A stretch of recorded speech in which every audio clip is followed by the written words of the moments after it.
Hello and welcome to this week's episode of Search With Candour. This is episode 35 of season 3 and we're well over 250 episodes in total, which is very, very exciting.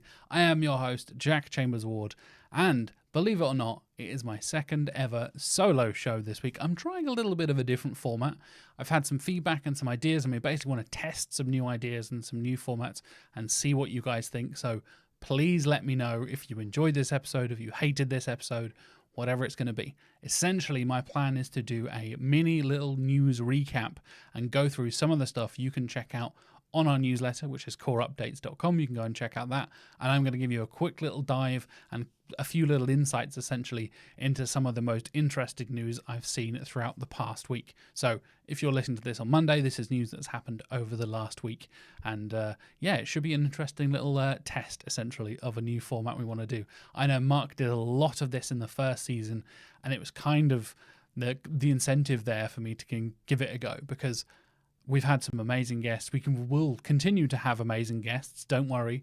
The topics and guests will still be fantastic and still flowing every single week. But it might not be every single week. We might try a few different things. And I know Mark and I really, really enjoy getting back into the studio here and having our little back and forth and discussion about all the latest news and often Google's legal troubles and all that kind of stuff. And I think that's a lot of fun. So yeah, slight change of format. But don't worry, the next few episodes, I have already got the guests and topics recorded and lined up. So don't you worry, we've got some amazing guests coming up, including people I really, really look up to in the industry, like Darren Shaw, like Noah Lerner, and like Julia Panozzo as well. 3 people I have admired for a very, very long time, who I'm very much looking forward to having as guests on the podcast. So stay tuned for those episodes. In the meantime, and before I get to my little news recap and testing of the new format, here is a word from our sponsors.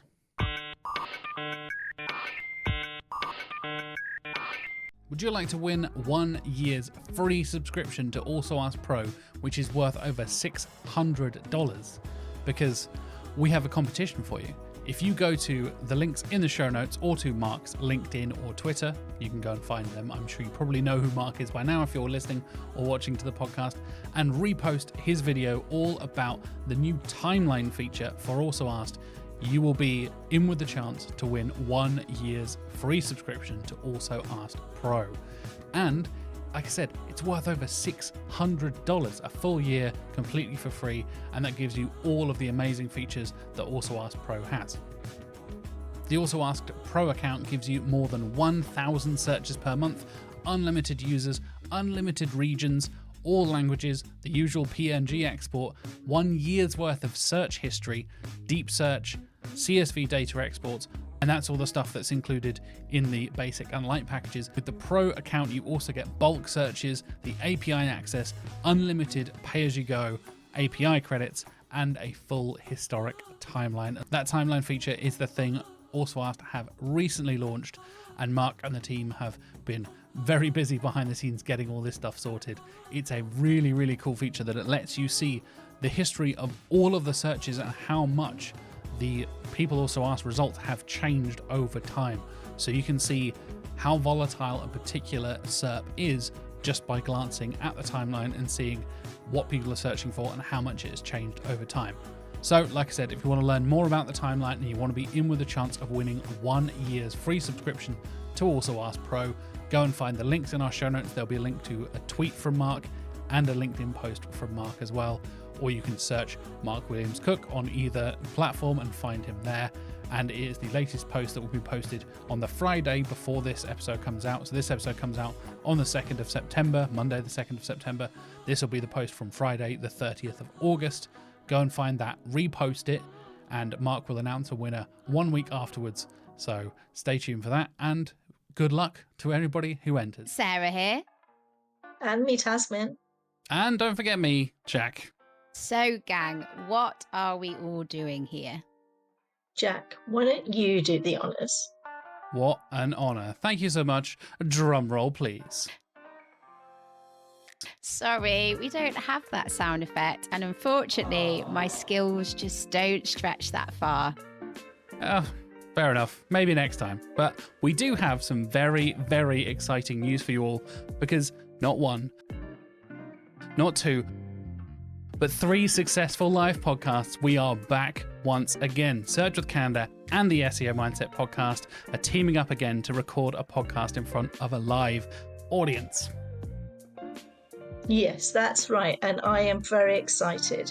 So join us for a raw and authentic conversation about career planning, but without the overwhelm. We'll be sharing practical advice, tips, plus our own personal experiences. I am so excited, and this is all free to attend. There's going to be pizza, snacks, and drinks included. Again, free. It's happening the night before Brighton SEO. We're starting at 7 on Wednesday, the 2nd of October. Tickets are now up for grabs, and last time we sold out. Well, technically we sold out twice. So if you are interested in joining us, please, please, please grab your tickets now before they all go.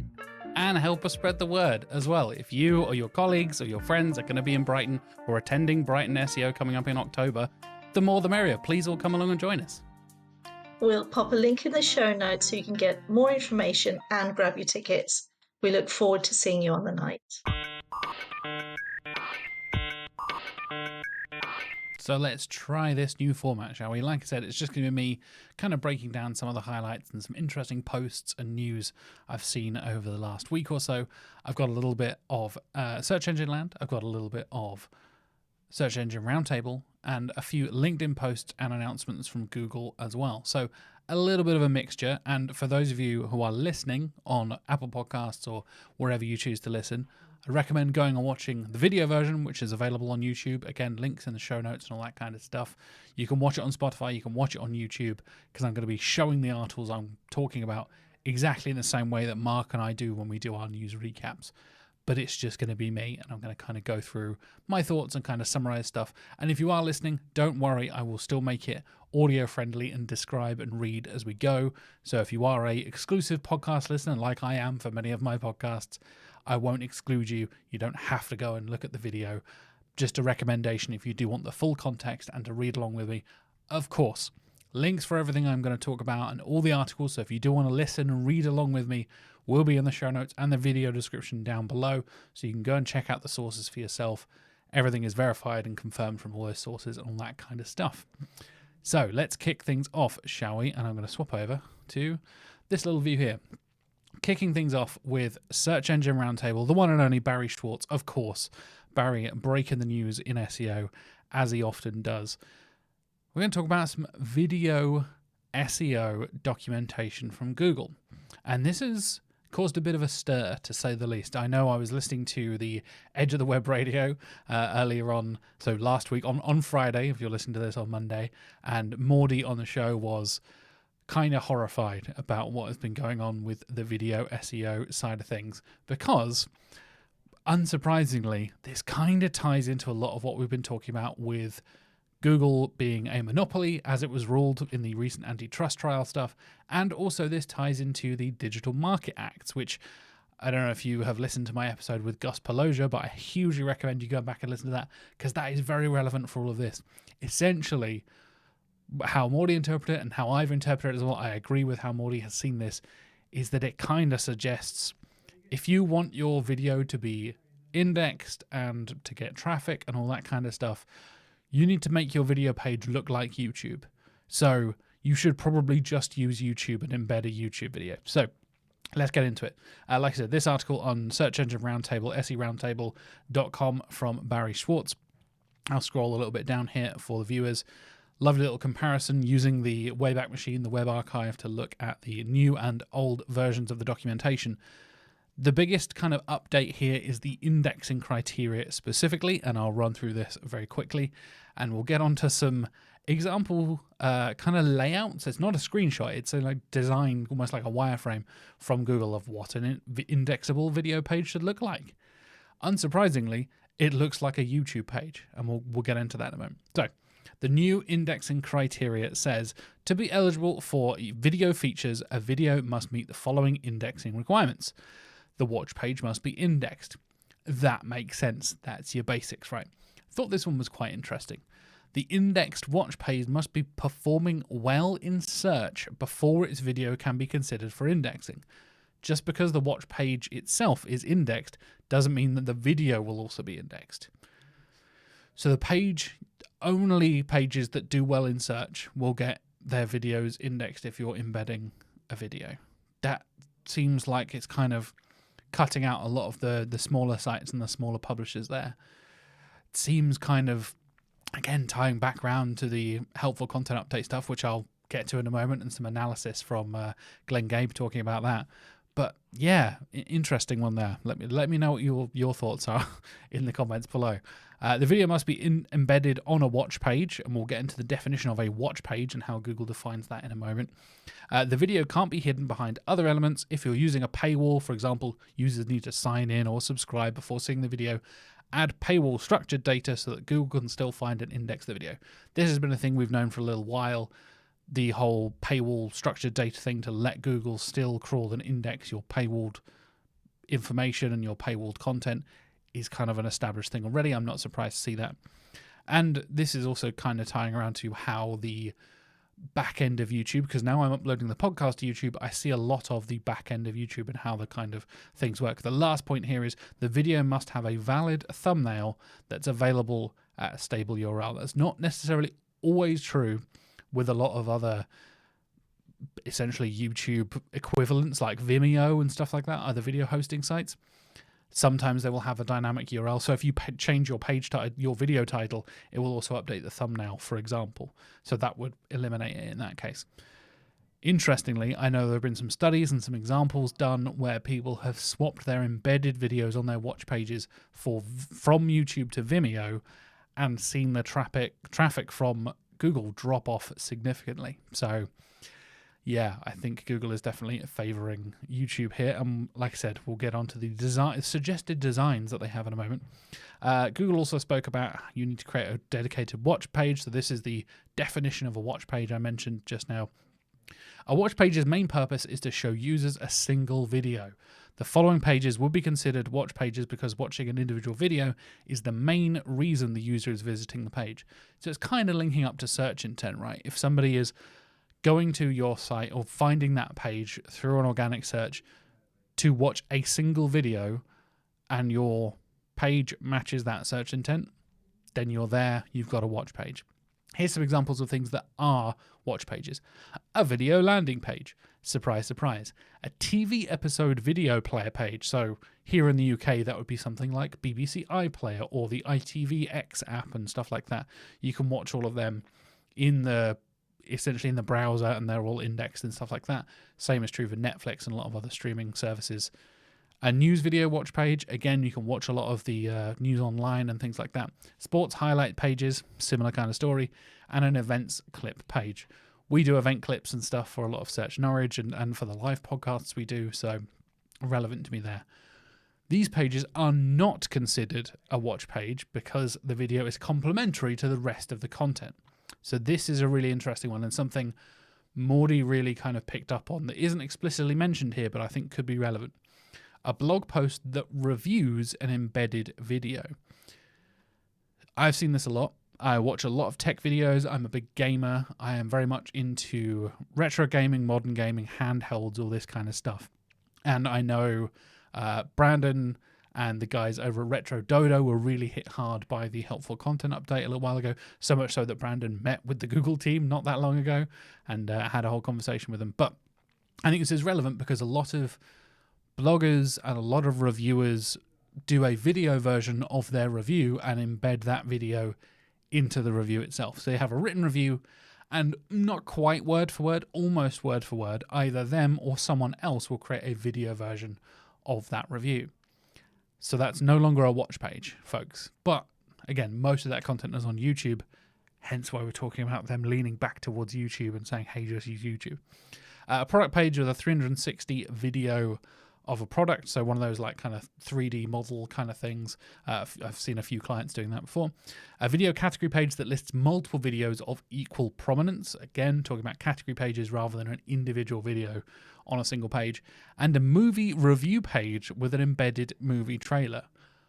What? Movie review pages do this all the time. It's a if you haven't, read my review. If you want to get a taste for it, watch the trailer first and see if you want to, see the rest of the film or read the rest of my review. That's a really common practice in some film blogs and journalism sites. So, bit of a weird one. Again, this is talking about indexing, not necessarily affecting the traffic of the whole thing, but relevant video indexing. And for those of you watching, here is the illustration that Google added of a typical watch page. It just looks like Google. As in, it looks like YouTube, because Google own YouTube. This image itself is just a player in the front there with essentially like suggested videos in a sidebar on the right-hand side with the video title, subtitles, and all that kind of stuff, and a player in the middle. It looks exactly like you watching a YouTube video on your desktop, essentially. There were a lot of other changes. I won't go into that. But I thought it was particularly interesting, and the reason that I know Mordy was talking about it on the Edge of the Web Radio is he was bringing up the concept of transcripts. And this has been a whole debate in the podcast industry not too long ago and is an ongoing discussion with video stuff. So if you are creating a transcript of your video, and that makes the content itself way more heavily towards the text side of things rather than the video side of things. So you have your content is predominantly the kind of text side of things rather than the video, then does that mean it will count it as a blog with an embedded video rather than the transcript of the video itself? So does writing or creating or generating, however you're doing it, a transcript, screw over yourself for getting your video indexed and for you to get more traffic through your video? It kind of flies in the face of a lot of accessibility recommendations, the opposite of what Google has said previously. And again, this has come back around to the podcasting side of things, where they said actually adding text and transcripts can help with indexing because Google gets a clearer idea of what the content is inside of the audio files, because Google doesn't crawl audio files in the same way that it understands text. It's been reading text for decades. It still struggles with audio and transcribing and stuff a little bit. So very interesting one. Let me know your thoughts in the comments down below. You can now leave comments on Spotify as well. So if you're watching or listening on Spotify, please do leave me a comment there as well. How do you feel about Google's new video SEO documentation? Speaking and sticking on Google and kind of talking about page titles and things, there is a new source that has been added to basically the way that Google can generate your title link for your page, your URL that's going to be shown in the SERPs. There are a few different confirmed sources already, unsurprisingly, things like title elements, the main visual title, so the biggest, boldest letters on the page. They've talked about that before.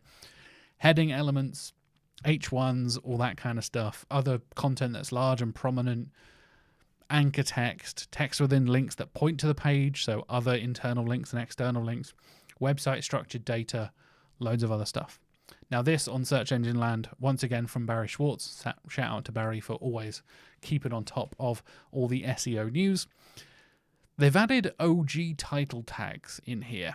And for those of you who don't know, an OG title tag, it stands for Open Graph, and it's essentially what gives the URL the preview title and the preview little description and thumbnail you will see when you share it on social media. This is most commonly used on Facebook and Twitter, but has become more prevalent across a bunch of different social media platforms. So whenever you see somebody has shared a URL in a tweet and it creates that little preview, or shared it on a Facebook post or a LinkedIn post or whatever it is, and it creates that little preview, the thumbnail is uploaded there, the title is pulled from there, and you can create a little description that's kind of similar to a meta description essentially in that sense. I'll show you an example of this actually. So if you are watching on YouTube, I will show you a direct example here of last week's episode. So this is episode 34 of season 3 of Search With Candour. This is the episode I did with Sarah and Tasmin last week. And you can see my title here is, this is my H1, in fact, career planning and live podcast announcement. Cool, that makes sense. Let's have a look at the HTML, shall we? So I've got my title here, which is career planning and, moving my thing there. So we've got OG title here, career planning and live podcast announcement. That happens to also be the same as the title I have used for the rest of it, because you've got the title tag at the top here, which is also career planning and live podcast announcement. And then we've got the / Candour, because it's on the Candour website. got the meta description here, all that kind of stuff. Sometimes, and then maybe this is me being a bit too experimental and a bit too sneaky about it, I will change things around and try and test a little thing and see like, oh, maybe the OG title would make more sense to be this compared to the page title. I don't know if you've noticed, and you've ever listened and watched at the same time or seen both episodes, both versions of the same episode. I will often do a different title on the YouTube video than I would on the podcast app. So if you're listening on what I use like Podcast Addict or Pocket Cast or Apple Podcasts, any of the audio forms essentially, there will be one particular title. And I'll use a different one on YouTube because YouTube has a very different algorithm to drive clicks and things like that.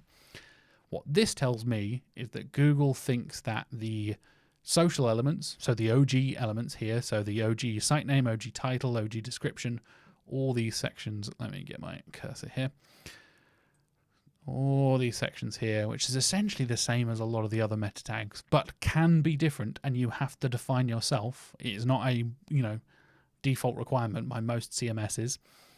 You can actually see that this is an important part of the title, and Google is considering that the OG title and the page title should essentially be the same thing, and it has included it as a new source for the title tag. So if you don't have your meta title, your page title, and your OG title matching up, Google could swap one for the other and may pull from your OG title to change your page title, essentially, which is, I think, scary for a lot of people. I think that can be the less control we have over our own content and over our titles and things like that. A lot of people hold page titles and meta descriptions and stuff very close to the chest.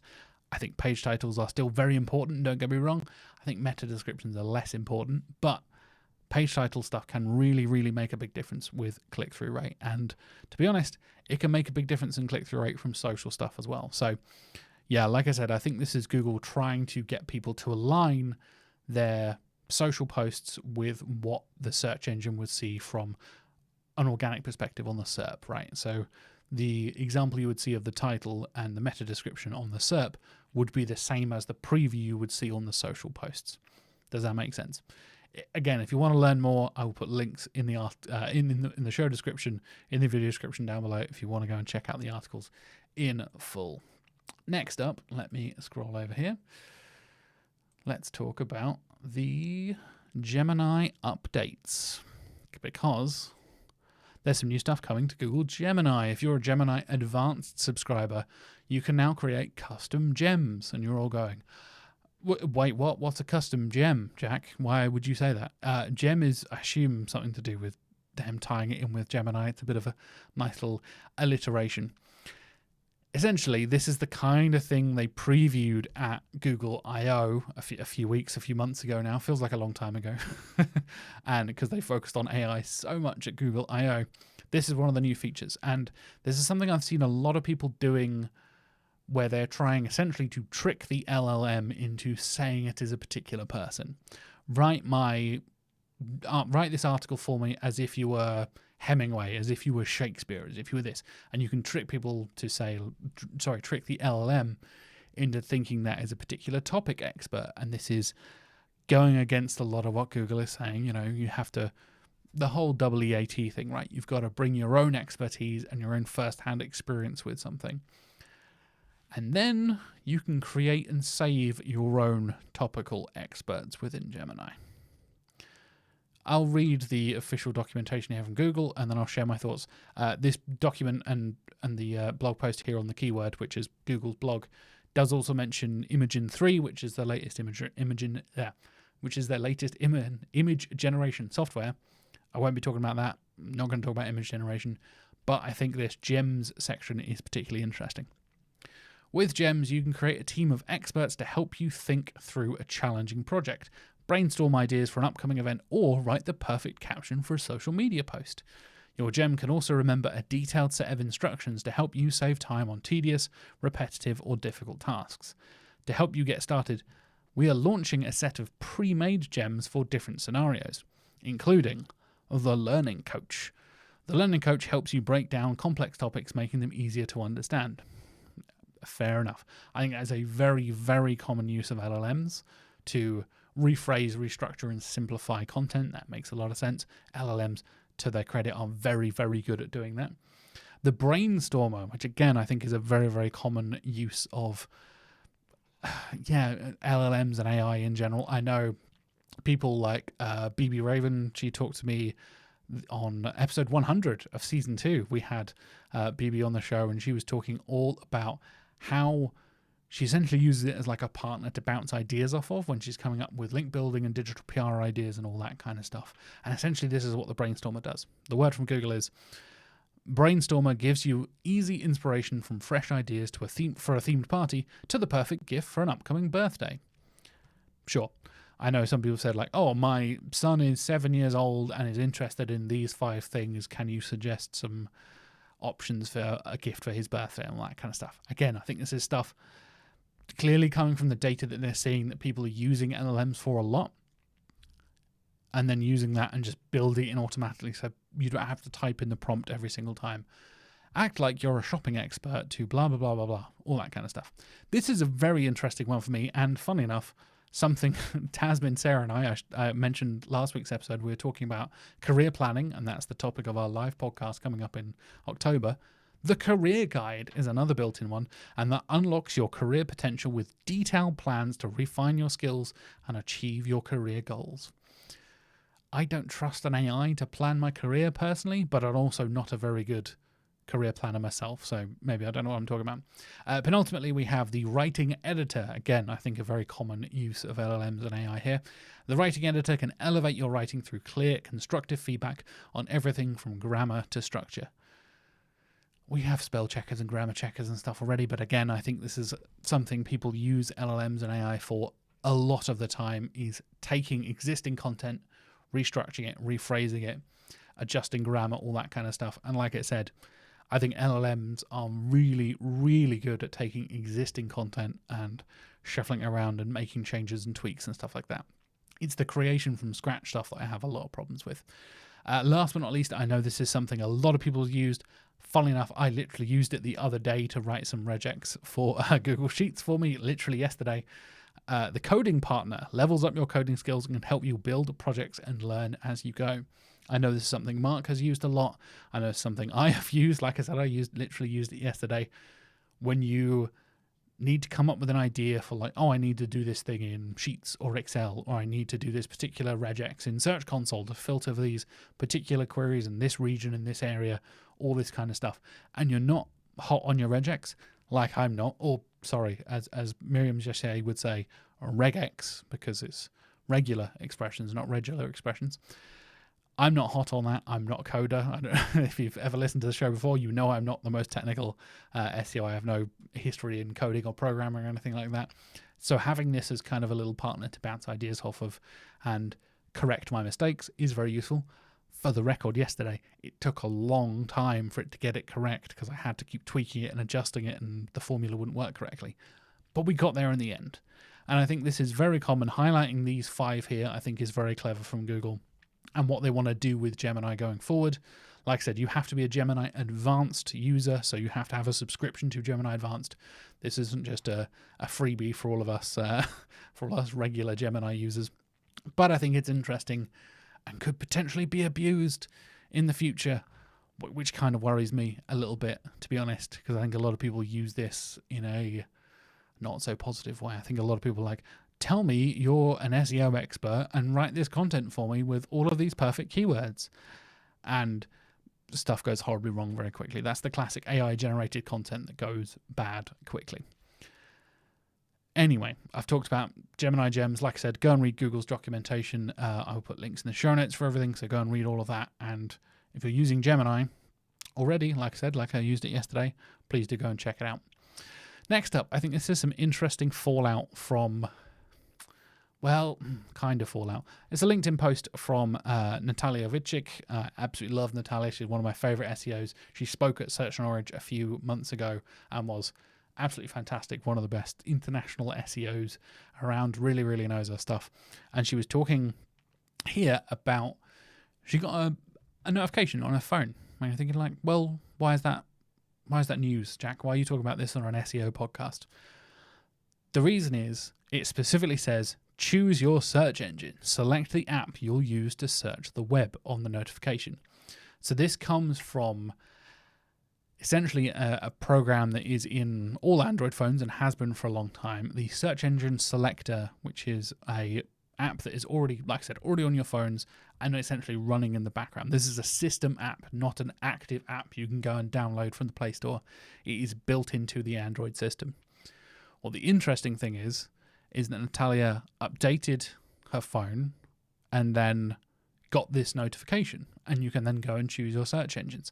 This sounds like initially, and I think this is definitely what Natalia's initial reaction was, or the initial thoughts at least, that this is a reaction to Google's loss in the antitrust trial, them being declared a monopoly and having to give up space and give up the default search engine nature that they have with so many other browsers like Mozilla, like Safari, like iPhones in general, and like Android as well. The big talk coming out of the potential further loss if Google loses their appeal is that Android might be divested and diverged away from Google to then create that split a bit more in mobile search. Because I don't know if you know this, and I think I saw this statistic on the other day, where they have a very high share of search. We already know this Google's share in search is enormously huge. It's even higher on mobile.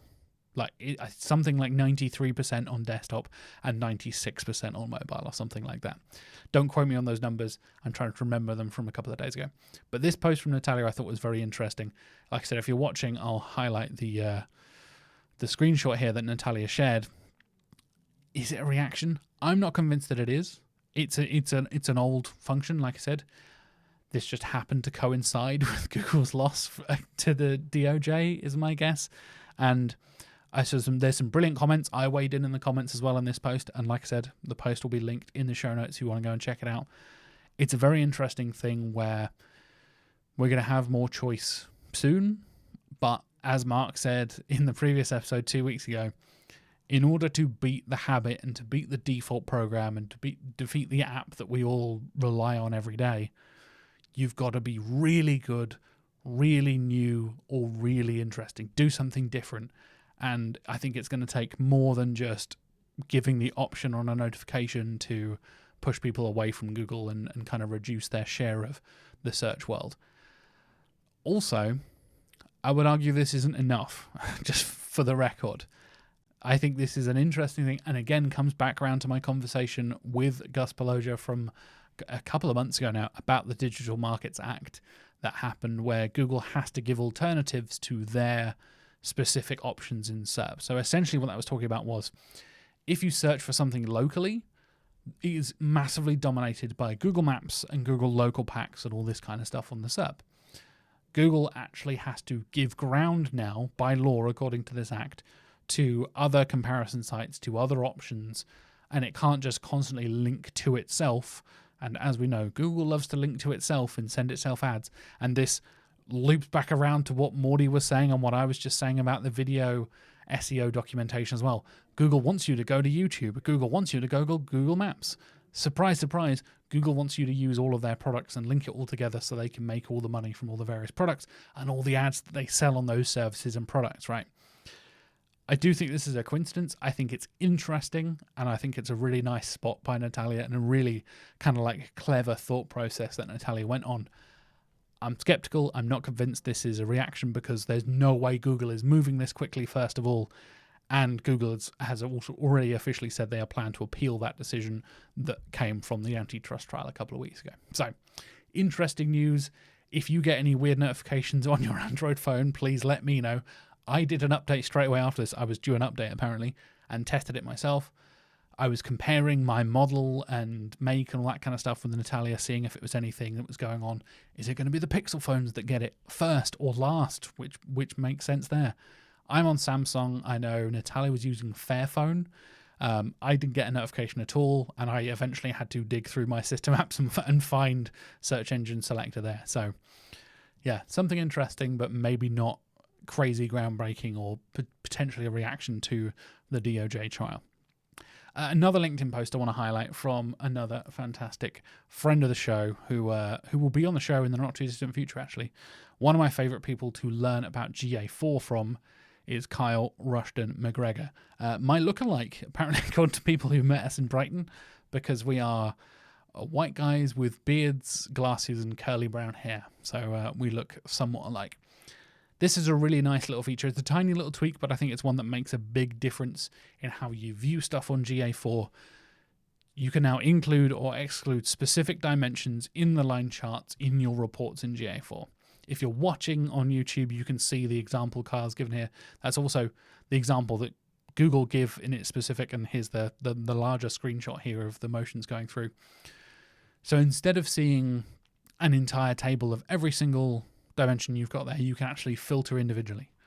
Now, those of you who have been around as long as I have, 5, 6, 7 years now, been around longer, for example, would think, yeah, Jack, we've been doing that for years and years at this point.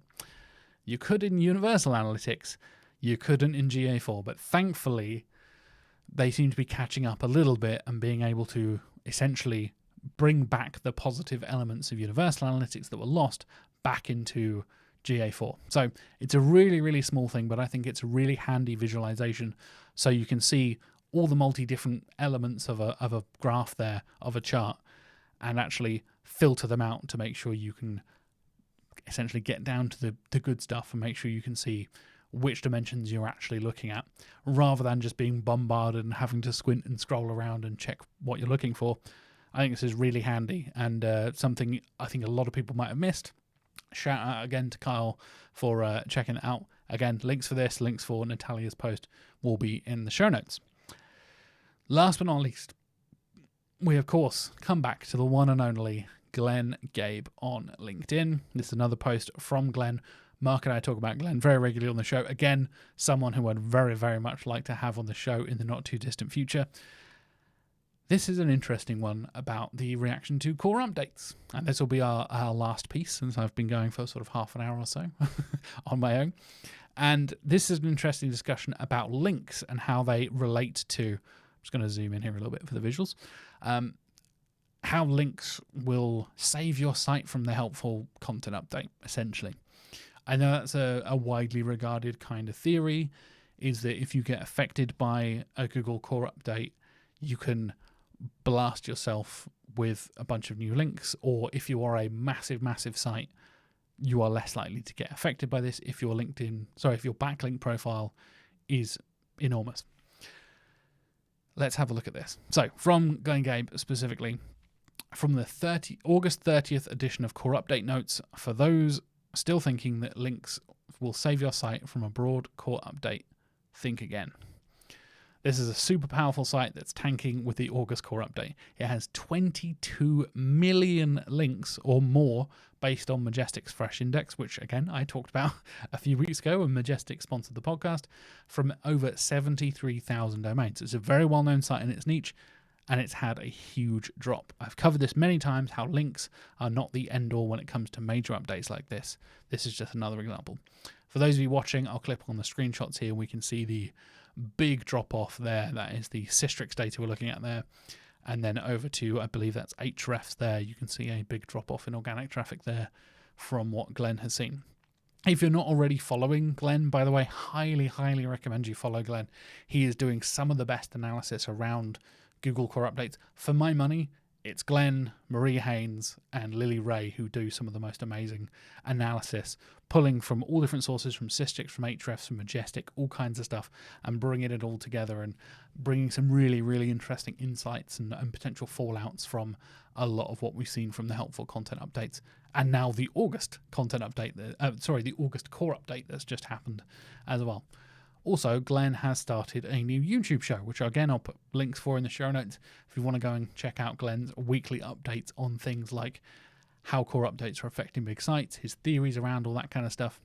Again, it's somebody we use as a source a lot here on the show, and I recommend you go and follow Glenn because Glenn's good people. I've had a couple of chats with him online. He's a nice guy. I would love to have him on the podcast in the future, so stay tuned for my conversation with Glenn Gabe, hopefully in the not too distant future.